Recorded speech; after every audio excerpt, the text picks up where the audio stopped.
Welcome to the Deep Dive. Today, we're embarking on really a captivating journey. We're going deep into the heart of our ancient past. We want to push beyond those conventional narratives, to explore the enigmatic, the often overlooked aspects of early human societies. Just imagine for a moment, what if history as we know it?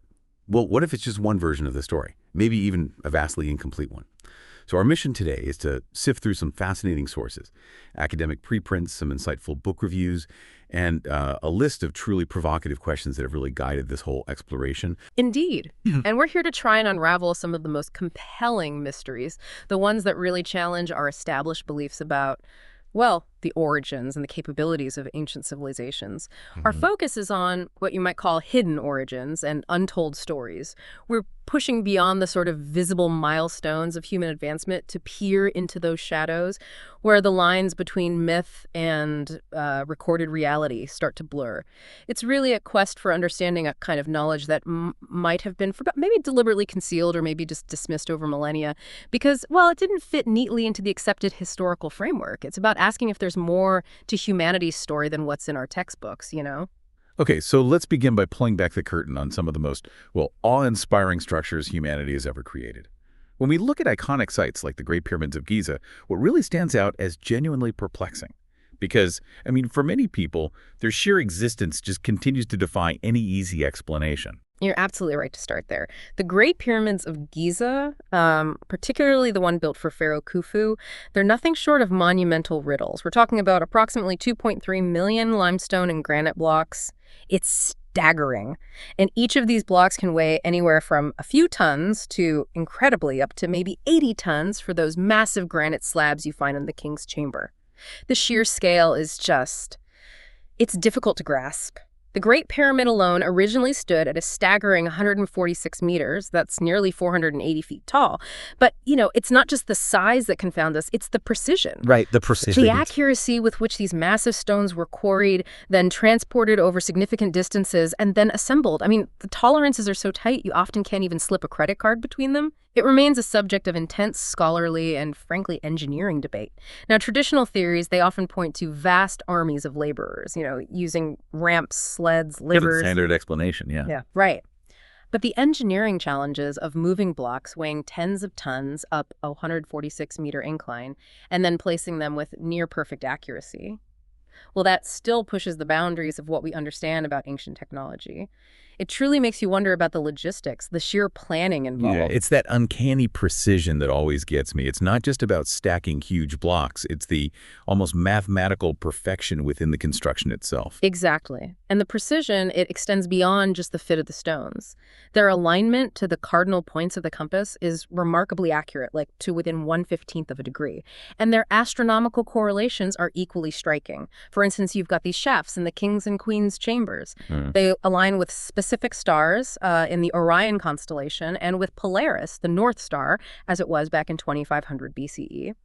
This suggests an advanced knowledge of astronomy and mathematics that goes way beyond what we typically attribute to that era. It hints at a really deep understanding of celestial mechanics. Okay, so it's not just building, it's observing, calculating. Precisely. And then there's the internal architecture, which is, enigmatic. You have these intricate passageways, grand galleries, and chambers like the King's Chamber, which is notably devoid of inscriptions or hieroglyphs. That's highly unusual for an Egyptian tomb. Very strange, yeah. Right. So this absence raises significant questions about its intended use. Was it purely a burial site? Or did it serve a more complex function, perhaps an astronomical observatory, maybe some kind of power generator like some fringe theories suggest, or a religious sanctuary with a purpose we just haven't grasped yet? The acoustic properties of the King's Chamber, for example, they resonate at certain frequencies, which some people theorize could have been intentional. So the sheer scale, the accuracy, the sophisticated design, it compels you to consider if the tools and knowledge traditionally attributed to these builders really tell the whole story. It forces us to fundamentally rethink the timeline of human advancement, doesn't it? It really does. And that incredible precision we just discussed in Egypt, well, it finds an equally baffling parallel almost 1,000 miles away on the Salisbury Plains. What about Stonehenge? It's another colossal mystery, but with a profoundly different feel to it, right? A different kind of ancient puzzle. Stonehenge is, yeah, it's another prime example of ancient architectural mastery that continues to puzzle researchers. You've got these massive standing stones, some weighing up to 50 tons, arranged in that famous circular pattern on the Salisbury Plains in England. But what's often overlooked is that it wasn't built all at once. It was this immense project, constructed in several distinct phases, spanning over, 1,500 years, from around 3,100 BCE to 1,600 BCE. 1,500 years. Wow. Yeah, it's a long time. And the logistical challenges involved were immense, arguably maybe even more daunting than moving the Giza stones, given the terrain. For instance, the smaller blue stones, the ones that form part of the monument's inner ring, they were transported all the way from the Presley Hills in Wales. Right, that's the amazing part. That's a journey of some 140 miles over land and sea. This would have required an incredibly organized effort using methods we can only really speculate about. Maybe wooden sleds, rollers, perhaps rafts. We just don't know for sure. So, okay, beyond the sheer effort, which is mind-boggling in itself, what does Stonehenge really tell us about ancient human intelligence? Especially when we consider its purpose wasn't just practical. It seems deeply tied to celestial mechanics. That's a crucial point. One of the most compelling theories about Stonehenge is its function as a precise celestial calendar and observatory. Its main axis aligns perfectly with key celestial events. The heel stone, for example, it frames the rising sun during the summer solstice, and its opposite frames the setting sun during the winter solstice. That alone shows a sophisticated understanding of solar movements, but it goes deeper. There's also compelling evidence suggesting that the avenue, that processional path leading away from the monument, it aligns with moonrise during lunar standstills. Lunar standstills, that's the 18.6-year cycle, right? Pretty complex stuff to track. Exactly. It's a fascinating astronomical phenomenon where the moon reaches its extreme northern and southern points in its cycle. The builders of Stonehenge were clearly tracking this complex lunar movement. It hints at a profound scientific and maybe spiritual prowess among its ancient builders, a level of astronomical observation that, honestly, we previously attributed to much later civilizations. Now, sure, other interpretations exist. It could have been a ritual site, a ceremonial place, maybe for healing or even burial grounds. But its astronomical precision is just undeniable. So what does this all mean for us? Beyond these incredibly famous examples like the pyramids and Stonehenge, where else do we see this kind of, seemingly impossible ancient construction? Is it just a few isolated cases, or is this a global phenomenon? Oh, it's absolutely global. This phenomenon of seemingly impossible ancient construction is everywhere, really. Consider the massive stone heads, the moai, on Easter Island. You've got hundreds of these monolithic statues, some weighing over 75 tons, that were carved and then somehow transported miles across really rugged terrain and erected onto these ceremonial platforms, the ahu. The methods of their movement and placement are still hotly debated. Theories range from rolling them on logs, which seems problematic given the deforestation, to actually walking them upright using ropes and specialized teams. But none of these theories fully explain the scale and consistency of the feat across the entire island. Walking theory is wild. It is. Or think about the ancient city of Teotihuacan in Mexico. Its precise urban plan, covering 8 square miles, features these monumental pyramids, the Pyramid of the Sun and the Pyramid of the Moon. They're built with incredible mathematical and astronomical alignments. The city's layout itself seems to replicate celestial patterns, hinting at a profound understanding of cosmology and urban planning on a scale that was just unheard of for its time. In Peru, you mentioned Peru earlier. Yes, in Peru, sites like Ollantaytambo and the Sacsayhuaman, they showcase these monumental walls built with massive stones, some weighing over 100 tons. They're cut with such incredible precision, they fit together like jigsaw puzzle pieces, but without any mortar. It's called polygonal masonry. What's even more baffling is that these stones were quarried miles away and had to be moved up substantial cliffs, often by, unknown mechanisms. They defy easy explanation even with modern techniques. They weren't just rolled, they were lifted in place with incredible exactitude.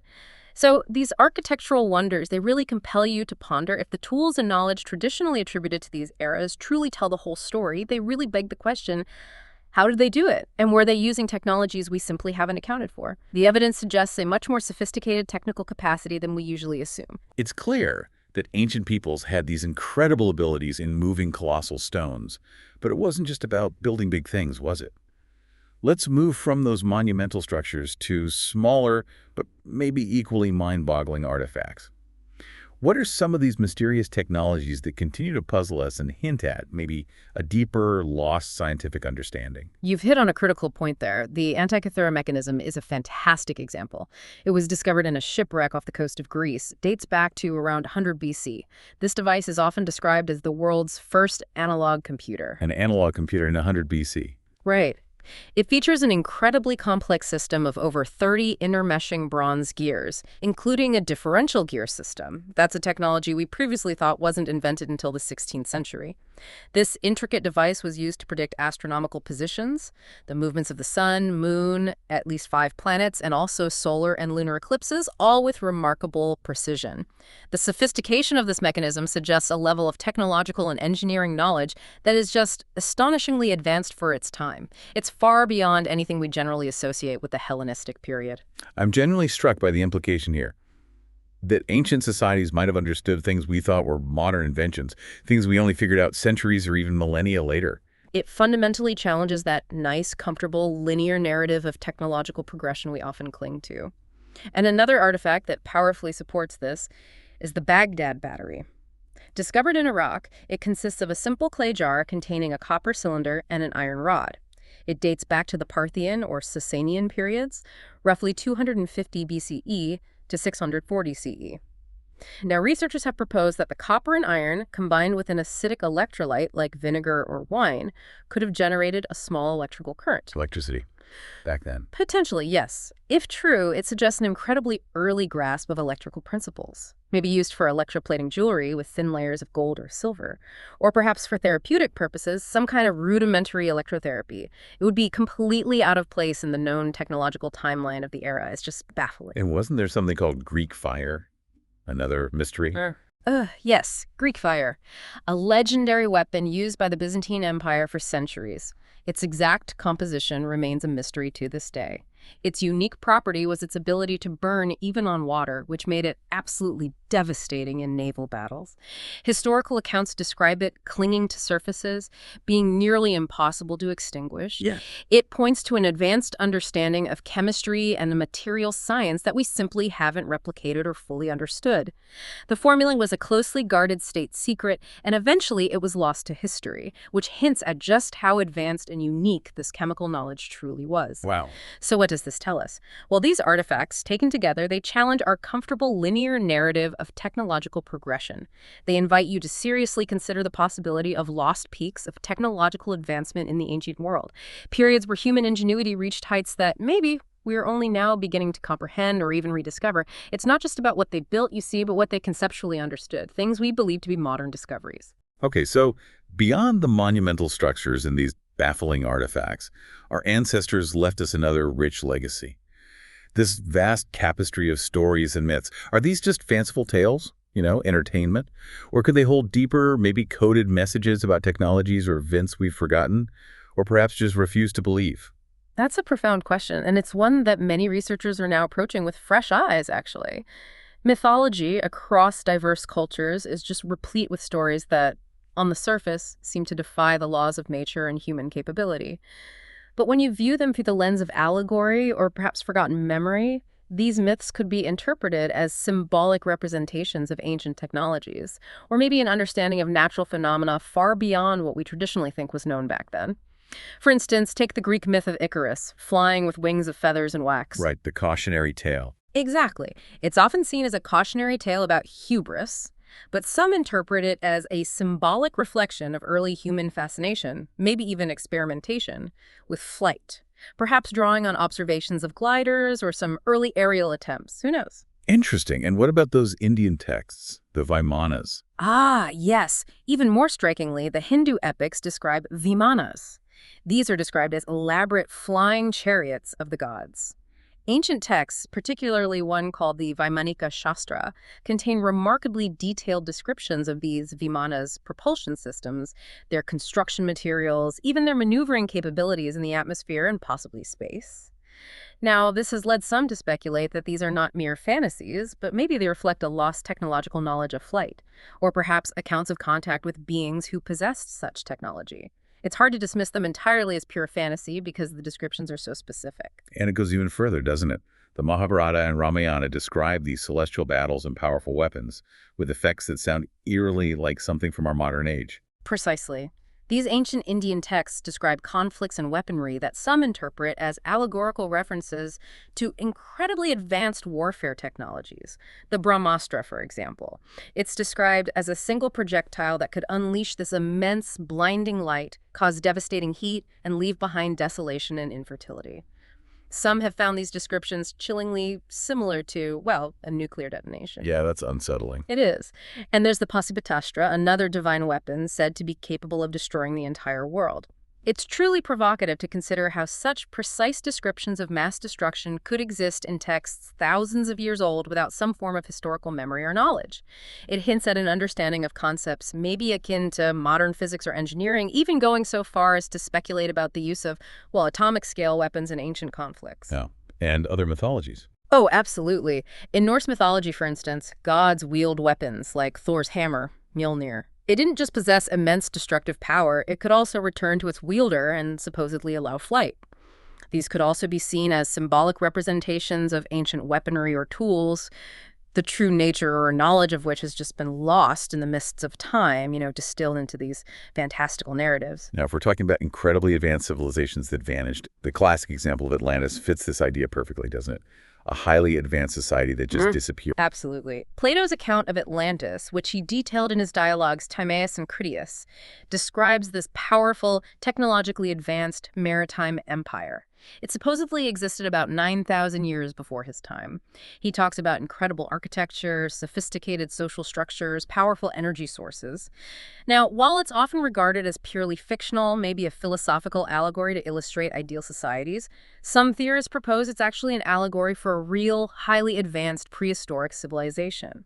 One whose knowledge and technology were tragically lost, perhaps due to a cataclysmic flood or earthquake. And you see this theme recurring across many cultures, tales of great deluges wiping out older, sophisticated worlds.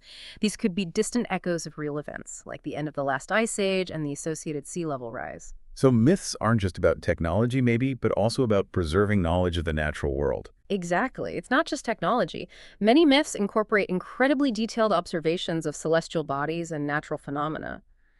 These stories, often rich in astronomical or meteorological details, might reflect a sophisticated understanding of the natural world, encoded in myth to ensure their transmission through an oral culture, especially when written records were scarce or non-existent.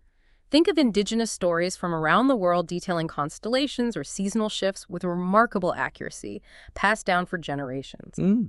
So this invites you to consider that our ancestors were far more advanced, perhaps, in their observational skills and maybe their technological understanding than we currently give them credit for. It suggests that this wisdom wasn't entirely lost, but maybe just hidden in plain sight, waiting for us to decipher the code within these seemingly fanciful tales. It really challenges us to look at these old stories with fresh eyes, doesn't it? To explore the potential of a lost language of symbols and signs that communicated profound truths about the universe and human history. Okay, so from the rich tapestry of stories passed down through generations, let's turn our attention to the very earliest written words. What about the profound mysteries surrounding the genesis of writing systems themselves? Because from what we understand, they seem to just appear, almost fully formed, rather than evolving gradually over a long time. It's a genuine puzzle for linguists and archaeologists, it really is. The emergence of writing systems across various ancient civilizations presents a profound mystery that goes beyond the conventional historical understanding. The cradles of writing are often cited in ancient Mesopotamia with its cuneiform script and in Egypt with its elaborate hieroglyphics. However, the sudden appearance and, frankly, astonishing sophistication of these early writing systems pose a real conundrum. Formed with a complexity that really suggests a long period of evolution. Yet there is very little concrete archaeological evidence of such a slow, gradual developmental process. It's almost as if a switch was flipped. This abruptness in their appearance has led some scholars and, well, enthusiasts to speculate about the existence of a prior, maybe universal ancient code or language, a kind of proto-writing system. Maybe something from which these diverse systems were derived, possibly even from a single common source that's now lost to us. That's a provocative thought. Are there actual striking similarities across vastly different cultures that might suggest a shared origin, even if we can't fully trace it back yet? Because if so, That hints at something truly profound about our deep past. There are indeed. Further fueling this speculation are the striking similarities observed in some of the basic symbols and glyphs used in these disparate writing systems. For instance, certain fundamental symbols in Egyptian hieroglyphs, like the Ankh symbol for life, or specific depictions of water or mountains, they bear a curious resemblance to similar conceptual symbols found in ancient Chinese script or even early Mesoamerican glyphs. And this is despite the vast geographical and cultural chasms separating these civilizations. Could these parallels point to a shared origin in a more ancient, now lost script, a foundational mother tongue of knowledge, perhaps? This idea also kind of dovetails with legends and myths found in various cultures that speak of a primordial language, maybe a divine gift to humanity that enabled perfect communication and understanding, hinting at a lost golden age of knowledge and unity that was subsequently fragmented. Fascinating. And you mentioned the Indus Valley script earlier. That's still undeciphered, right? Yes, the Indus Valley Civilization script is one of the most significant examples of an unbroken code. This remarkable civilization flourished from approximately 3300 to 1300 BCE in the Indian subcontinent. They were known for remarkably advanced urban planning grid-patterned cities, sophisticated sewage and water management systems, robust trade networks, really advanced for their time. The script itself is found on thousands of seals, pottery shards, and other artifacts. It comprises over 400 unique symbols. However, it remains entirely undeciphered to this day. The critical problem is the lack of a bilingual text, a Rosetta Stone equivalent, that would provide a key to its meaning. The inscriptions are also remarkably short, usually just a few symbols long, which makes linguistic analysis even more challenging. Deciphering the script could unlock a comprehensive understanding of their social structure, political organization, religious practices, economic systems. It could fill a massive void in our understanding of this highly developed ancient society. It's an enormous intellectual barrier for us right now, keeping the secrets of a truly advanced civilization hidden. So if these scripts potentially hold such profound secrets, what about the ancient records and texts themselves that we can read or partially read? Do they contain information that might challenge or dramatically expand our current understanding of history? Oh, they absolutely have that potential, and in some cases they already do. Ancient records and texts aren't just historical documents, they are windows into the lives, the beliefs, and potentially the undisclosed wisdom of ancient civilizations. These texts often contain much more than just, surface narratives of kings and conquests. They might include subtle references or even direct accounts about the society's technology, its culture, its interactions with a wider, interconnected world. For example, take the Sumerian king list. It's an ancient manuscript written in cuneiform. It includes lists of prehistoric rulers who are said to have reigned for absurdly long periods, some for tens of thousands of years, like Ululem, supposedly ruled for 28,800 years, or Alongar for 36,000 years. That sounds completely mythological. Right, and it's often dismissed as purely mythological. But these accounts could hint at lost epochs of civilization, or maybe they represent a different method of timekeeping entirely.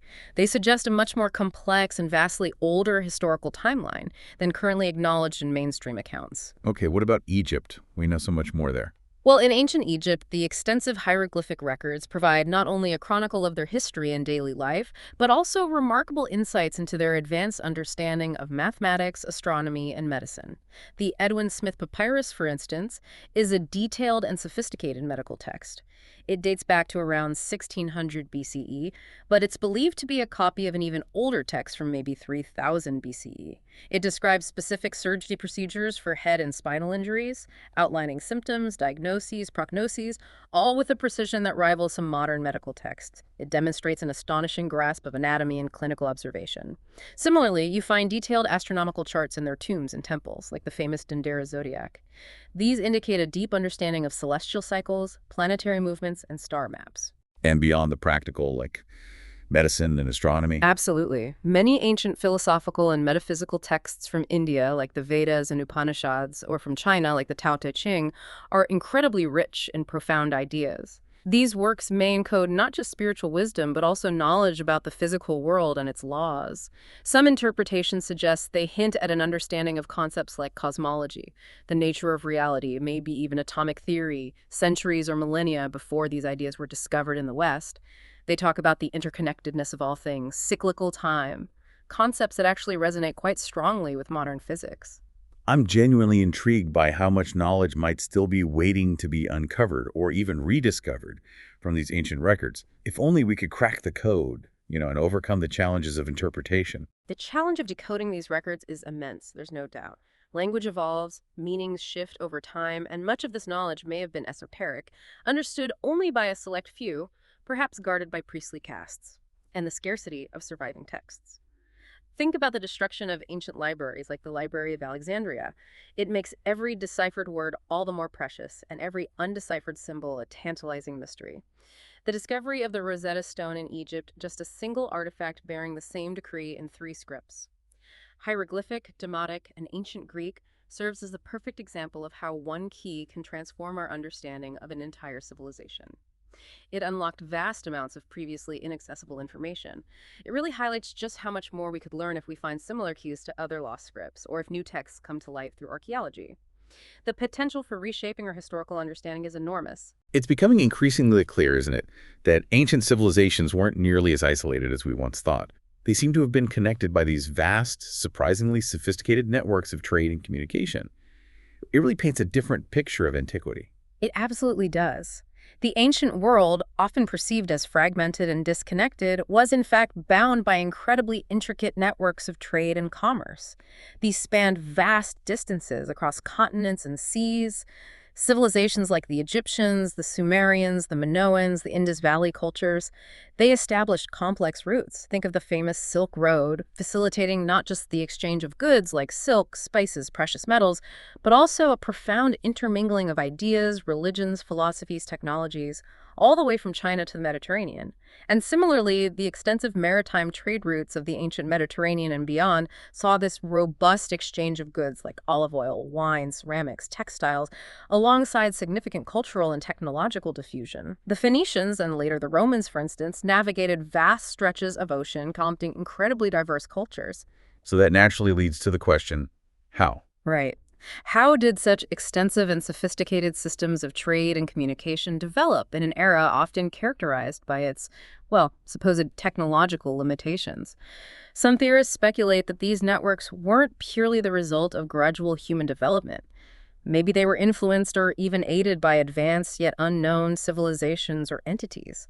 For instance, there's a theory, speculative, of course, that ancient seafaring civilizations like the Minoans or Phoenicians might have had contact with some highly advanced seafaring entity, perhaps remnants of a lost civilization like Atlantis. This interaction could have led to the sharing of advanced navigational techniques, shipbuilding knowledge, maritime technologies, far beyond what was believed to have been developed independently at the time. It could explain the sudden appearance of sophisticated seafaring capabilities in certain cultures. And it wasn't just trade goods moving along these routes, was it? There are these astonishing hints of deeper standardization across these ancient networks. Yeah. That suggests a surprising level of global coordination. That's a truly compelling point, yes. We see astonishing uniformity in weights and measures found in widely disparate parts of the ancient world. For instance, variations of the cubit, an ancient unit of length, appear across Egypt, Mesopotamia, and even the Indus Valley, sometimes aligning remarkably closely. This hints at a level of coordination and standardization that seems pretty improbable without some form of higher, organized influence, or perhaps a central source of knowledge or authority that disseminated these standards. Such uniformity would have immensely facilitated long-distance trade, ensuring fair exchange across vast distances and cultures. Makes sense, right? It does. Furthermore, the discovery of artifacts far, far from their place of origin provides undeniable proof of these extensive networks. Consider Egyptian artifacts found in Viking tombs in Scandinavia, Chinese silks found in ancient Roman graves, Indian beads turning up in European archaeological sites, even obsidian from one continent found on another. These aren't just isolated curiosities, they are hard evidence of extensive and sophisticated ancient trade networks. But they demonstrate that these societies were far more interconnected than conventional history sometimes portrays. They were engaged in a vibrant global economy that moved both goods and knowledge. And maybe even the megalithic sites played a role. It's possible. It's also worth noting that many megalithic structures are strategically located along what appear to be these ancient trade routes. While we often focus on their astronomical significance, these structures could have also served as navigational aids or important markers for these ancient trade networks. This would imply a far more advanced understanding of geography and astronomy than traditionally attributed to ancient civilizations. Imagine using star alignments at a specific stone circle to guide journeys or to mark seasons for trade expeditions. It paints a picture of a surprisingly interconnected and maybe deliberately organized ancient world. Okay, so if there were these global connections, were there also maybe unseen forces at play, perhaps guiding societal development or even subtly manipulating it from the shadows? This sounds like conspiracy theory territory, but Well, it leads us to what some theorists refer to as the hidden hand theory. And yes, it borders on speculative, but it's based on certain interpretations of historical patterns and texts. This theory suggests that the profound social stratification and maybe the rapid advancements we observe in some ancient societies may not have been a mere consequence of natural societal evolution. Instead, it could have been a deliberate construct, engineered or influenced by secretive groups or societies. Ancient texts themselves, from various cultures, do allude to secret knowledge being guarded by a select few priestly classes, mysterious brotherhoods, philosophical schools. These groups are speculated to possess esoteric knowledge, maybe in mathematics, astronomy, engineering, or even the psychology of social control.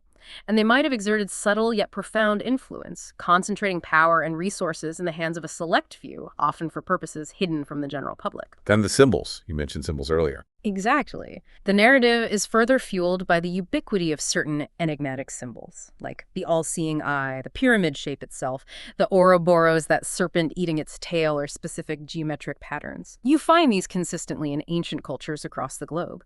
Their shared presence, often with similar meanings or contexts, suggests a possible connection, maybe a thread of hidden influence weaving through the very fabric of history, pointing to a shared, perhaps clandestine, network of power, knowledge, or even an originating source of wisdom that predates known civilizations.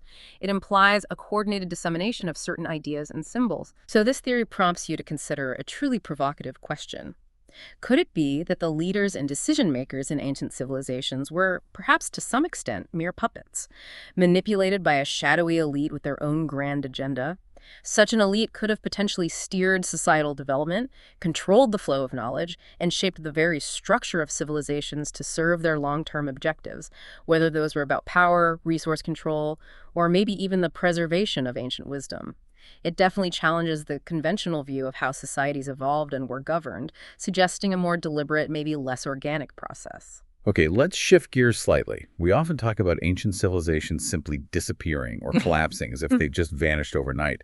But is that really the whole story? Or is there a more nuanced reality to what we call lost civilizations? Maybe they didn't just vanish, but transformed or went somewhere else entirely. You're touching on a really vital reevaluation happening in archaeology and history right now. It's definitely more nuanced than a simple disappearance. Take the Mayan collapse, for example. The popular belief is that they just went extinct, that their magnificent cities were suddenly abandoned. But that narrative completely challenges the reality on the ground.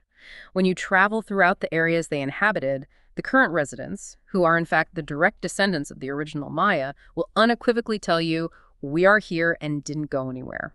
What happened around the 9th and 10th centuries CE was more of a complex interplay of factors, not a singular overnight vanishing act. So what did happen? Well, recent advancements like satellite archaeology, using LiDAR technology that's light detection and ranging, can penetrate dense jungle foliage. And it's revealed that the true size and scope of their civilization was far greater than we previously thought. Vast, interconnected cities, extensive agricultural systems hidden beneath the modern jungles.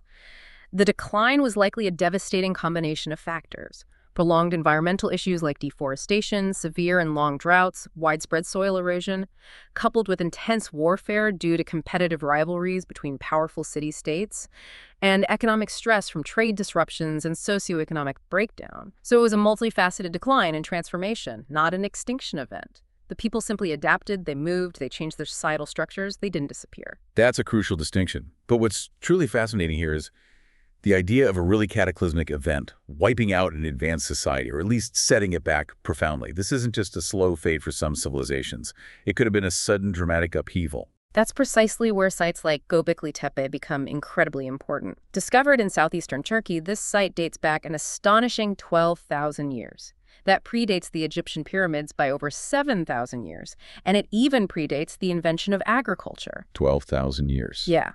It contains these massive T-shaped stone pillars, some weighing up to 20 tons, intricately carved with animals, abstract symbols arranged in these monumental circular enclosures. Yet, here's the kicker. There is no record of what culture made them, where did they come from, and where did they go. This level of sophisticated, organized construction really challenges our understanding of hunter-gatherer societies. And the timing is significant. Very significant. Its development actually parallels the Younger Dryas. That's a geological period about 11,200 years ago, marked by a sudden, drastic return to glacial conditions right after the end of the last ice age. This period caused rapid ocean level rises, immense environmental upheaval, massive animal extinctions. The precise timing points to the possibility of large-scale cataclysmic events, maybe a comet impact, as some theories suggest, something that could have set back or even obliterated advanced societies that existed before our known historical timeline. And beyond this, you have alternative scenarios for civilizational demise, other terrestrial cataclysms like supervolcanic eruptions, asteroid impacts, but also more gradual but equally destructive factors like climate change. We suspect that with the Anasazi in the southwestern United States who were impacted by persistent drought, or wealth disparity leading to internal strife and collapse, or unsustainable population growth stressing agricultural capabilities. Lots of possibilities. So if we connect this to the bigger picture, what about places that didn't just collapse or get wiped out on land, but simply sank or were hidden, rather than vanishing entirely? The very landscape or seascape can play tricks on us, right? You're right. The depths of our oceans and the hidden recesses of our Earth have revealed some tantalizing enigmas that challenge our perception of lost. Man. The Yonaguni Monument off the coast of Japan is a prime example. This massive underwater rock formation. It has these precise angles, sharp edges, seemingly carved stairways and terraces. For many, it defies simple geological explanation. To some, it's compelling evidence of a sophisticated prehistoric civilization existing during the last ice age, possibly victims of cataclysmic events that submerged their cities as the ice melted and seas rose. We also have other alleged submerged ruins off the coast of India, some believed to be the legendary ancient city of Dwarka from Hindu mythology and mysterious structures found in the depths of the Caribbean.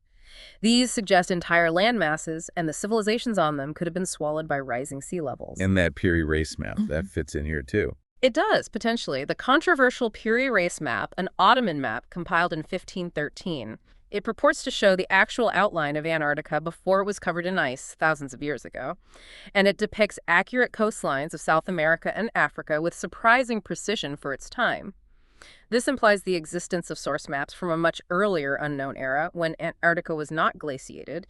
It raises profound questions. Who mapped it and how? And the concept of lost continents isn't limited to the famous Atlantis, mentioned by Plato, with captivating artifacts like intricate pillars and walls rumored to be found off the Bahamas. We also hear legends of Lemuria, or Mu, theorized to be in the Pacific or Atlantic, and even Cascadia, a large sunken landmass proposed to be in the Pacific Northwest. These aren't just fables, they are persistent narratives across cultures that might hold kernels of truth about submerged ancient worlds. And underground. Could civilizations have gone underground? It's another fascinating possibility. Some sources do discuss civilizations that may have deliberately gone underground. Legends of some First Nation peoples, for instance, speak of emerging through tunnels from underground realms, or taking refuge there during cataclysms. Now, while these are often seen as myths, we do have known, real subterranean structures, like the vast underground cities of Cappadocia in central Turkey. These intricate, multi-level cities like Derinkuyu and Kaymakli were designed to evade conquerors and could accommodate thousands of people for extended periods. They had ventilation shafts, wells, communal spaces, the works. This suggests a deliberate choice to hide and preserve a way of life. An entire civilization may be retreating beneath the earth rather than simply collapsing on the surface. So the idea that civilizations just vanished without a trace, it might be far too simplistic. It really challenges us to look deeper, doesn't it? To explore every avenue of evidence, even the ones that at first glance seem fantastical or just outside our conventional historical frameworks. It means history might be far more dynamic and surprising than we thought. Hashtag challenging the status quo. Okay, it's clear that many of these ideas, these interpretations, they really push against what's considered mainstream or accepted history. What then really stands in the way of a broader understanding, or maybe a more open acceptance of these possibilities within academic circles? That's a crucial issue, yeah. A significant obstacle is what has been termed bias in academia. It's a natural human tendency, really, that affects any established field. One of our sources cites an observation that Egyptologists, like well-entrenched professionals everywhere, tend to pull their wagons into a circle whenever they feel threatened. Now, this isn't necessarily malicious, but it reflects a kind of natural conservatism within scientific and historical disciplines. There's an understandable tendency to defend established paradigms and known chronologies. There's also the practical reality that most universities, well, they don't actively support mavericks when it comes to hiring or granting tenure. Careers are often built on incremental, peer-reviewed contributions within accepted frameworks, not necessarily on radical challenges to the fundamental understanding of a field.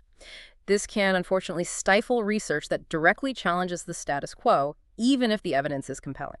And you mentioned an extreme example. Yes, an extreme example of this kind of bias was apparently experienced by Dr. Stefan Schwartz during his remote viewing experiments in Egypt. Schwartz, a parapsychologist, conducted these controlled experiments where trained remote viewers, without prior knowledge, would try to describe hidden archaeological sites. During one such experiment in Egypt, where they were apparently successfully identifying targets, he reported actually catching the monitoring Egyptologist moving stakes that had been placed by his remote viewers the day before. Even though no excavation had occurred, nothing had been physically located yet, the monitor apparently felt it necessary to alter the site just in case the remote viewing information proved accurate. Why? Because, in the monitor's own words, nothing was going to be allowed that did not comport with established doctrine. It's a stark illustration of the powerful, sometimes maybe even unconscious, resistance to evidence that contradicts conventional wisdom, even when that evidence is empirical. Wow, that's troubling. It is, and it leads us to an even more fundamental question. How do we even define civilization in the first place? Yeah. We often equate being civilized solely with the organization of villages or cities, with monumental architecture, or with written language. But as one of our sources, Willis, challenges this notion, suggesting we need a broader perspective on ancient achievements.